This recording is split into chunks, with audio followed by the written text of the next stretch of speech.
մենք բժիշկներս պատկերացնում ենք, որ եթե հիվանդը եկավ մեզ մոտ, մենք առաջինը պետք է դեղորայք գրենք, ոչ։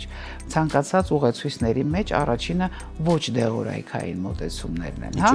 ինչը շատ ճիշտ է, եւ դրա մեջ մտնում է առաջինը առողջ ապրելակերպ, ֆիզիկական ակտիվություն եւ առողջ սննդակարգ։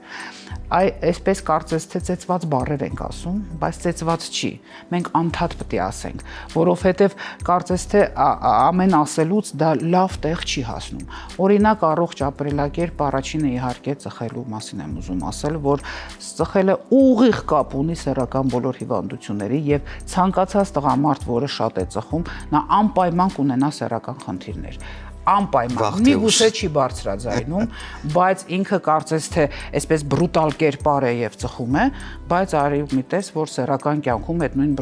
բրուտալ կերպարը չի պահպանվում եւ ինքը շատ ավելի նվազ այսպես հնարավորություններ ունի եւ ավելի, ասեմ ավելի նաեւ կհամաձայնեք իմ հետ, նվազ ցանկություններ։ Բնականաբար։ Լիբիդոն էլ է, այո, ընկնում դրանից եւ պետք է անպայման հրաժարվել ծխելուց։ Չկա ծխելու այլ տարբերակ, պետք է հրաժարվել մաքսիմալ, եթե հնարավոր չի ոչ մի կերպ այդ սովորույթից հրաժարվել, գոնե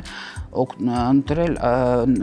վնասի նվազեցման ինչ-որ տարբերակներ, որովհետև սիրտ-անոթային համակարգը անընդհատ գտնվում է ամեն մի սիգարետից հետո, հա, ծխած